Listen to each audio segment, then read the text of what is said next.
Since it's the land of opportunities, WWE's women, especially on SmackDown, has finally got one of the biggest opportunities that we've been claiming and been wanting for so long. That is a women's mid-card title. Now the women's finally got a United States Championship, and it looks like it's just exclusive to SmackDown. Hopefully the Raw women will get an Intercontinental Championship in the future. Maybe a Raw Netflix debut. I don't know. We gotta wait and see with that. But I have a lot of pros and cons with this tournament, but also at the same time I want to see who will protect and discuss who will become the very first ever Women's United States Champion. So before we get into that, remember, if you guys like more wrestling content, remember to hit that like and subscribe button because we got more on the way. So you all need to stay tuned for that. But overall, with these Women's United States Championship, we've already had our first triple threat match for in the tournament where Bayley has gone on to win, and I'm kind of mixed on Bayley being in the tournament, just like Bianca Belair and Jade Cargill. I know you want a veteran in there to really boost up and really, like, when you finally get defeated by somebody, it will be made as a bigger thing, even though you could have someone beat through every single 3 rounds of the tournament to the finals, win the title and be a bigger thing. You've seen it before in the past. But either way, I still feel like you could have put some NXT people in here, like maybe a Roxanne or Cora or Fallon or JC, somebody from NXT with their stacked women's division, just 1 or 2 people. It doesn't need to take over everybody. And then, because I'm like, why is your 2 champions in here when they are already champions? Like, we understand why Nia Jax is not in here because she's the women's champion. But if you tag team champions, this is for women's mid-card titles to make a name for themselves. So it's a bit confusing on why we have tag team champions being in this. But also, to my other issue too, it's hard to have all these names on here because some of them hasn't been taken as seriously or haven't been on TV. But overall, I feel like this tournament's to give them that chance to really show. Especially the big example is b-fab had an amazing fire entrance, and beginning to see her train through clips on her page or Natalia's page, getting to see the work that she's putting in to get better and better. Oh, she has it. She has that it factor. I'm telling you, if they push her right and do her right, she could become big things in the future. But either way, I want to go over who's left in this tournament and really gives my thoughts and predictions. Who could become the first United States Championship and who's the best fit. We are crossing out already Bianca Belair and Jade Cargill and Bayley. I think Bayley would be a great inaugural champion, but I just kind of feel like worrying about how they did her reign earlier this year. Plus too, I kind of feel like this is for making women stars a workhorse champion, building new stars. We shouldn't have someone who's a veteran. We should give it to someone new to really uphold that legacy as a workhorse and really give them that uplift, that spotlight to be something bigger. And so next we get into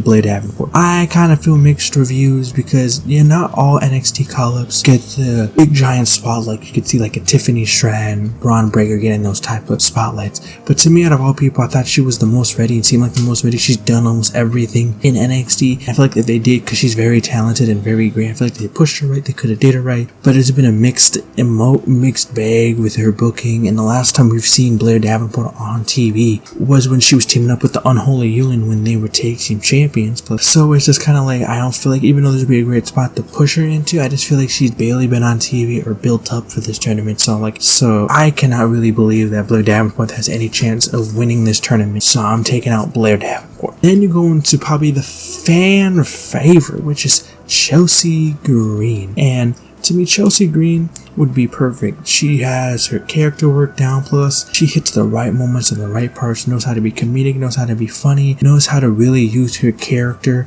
to the T. Plus too, if you really let her go in the ring, she's very great in the ring, and she legit has everything that you would need. You saw the reactions when she went down to face Roxanne in NXT. There was people that actually wanted her to win. You saw Money in the Bank where she was probably one of the top 2 favorites to win it. You gotta reward this woman at some point, and hopefully when she beats Belair in this triple threat. But I'm not keeping my hopes up. But either way, Chelsea Green would be an amazing choice to do it. It would be an amazing choice to be first ever Women's United States Champion. Then we get over to, we have the other people, the women, to the other triple threat, and that is Naomi, Tiffany Stratton, and Elektra Lopez. Same things with Blair Davenport taking out Elektra Lopez, but for a bit different reasons. Tiffany Stratton, she has Money in the Bank, and please, crossing my fingers, please do not make her an Austin Theory. Please do not make her cash in on the Women's United States Champion, because if you really think about it, she could literally cash in it right now and win the title without even having to do these matches. Just don't do that. Please, just let her dethrone Nia Jax. Please, it would be just so stupid to do all this storytelling for her just to cash in on the Women's United States Championship. It's so stupid and so much of just lazy booking. So please don't do that to Tiffany Stratton. I honestly think who was my third pick to win it, and that is Naomi. You know, she left the WWE and then she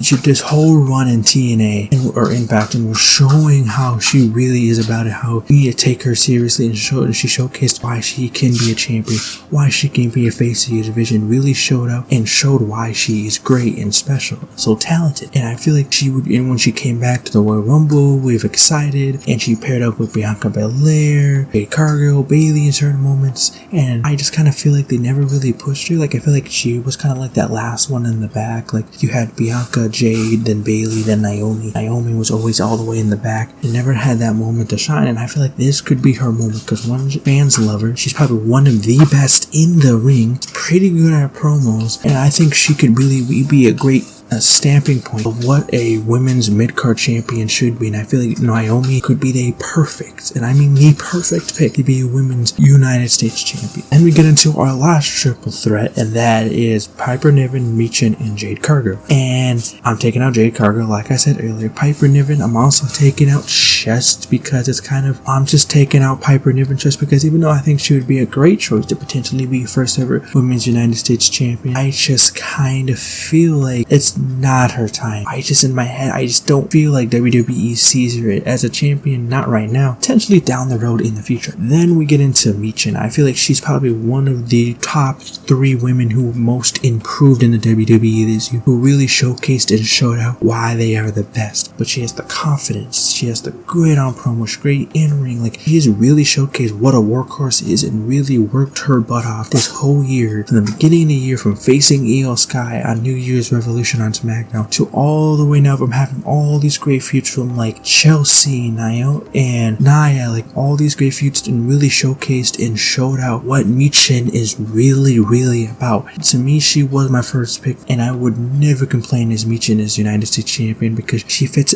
everything that you would want as a women's United States champion, a workhorse, someone who would defend it, someone who would really be a great showcase for what a women's mid-card champion should be. Michin would be a fabulous pick. But either way, I'm just hoping WWE does the right thing, give it to the right women, give it to the right woman who deserves it and has worked their butt off to be a women's mid-card champion, to be that worker, and showcase the women's division, help build other women, and build them up to be something even greater than they once were. Even from all the pros and cons I've explained in this entire video, I'm still just very excited that the women get something for them. We've been wanting this for so long, and now they finally have it, and I'm hoping this becomes a great success and don't become a failure like the women's tag title. Hopefully Raw will get an Intercontinental Championship for the women soon. But let me know down in the comments who you guys see as who will become the very first women's United States champion. Let me know down in the comments. Just have to wait and see who will become the first ever women's United States champion. You have to wait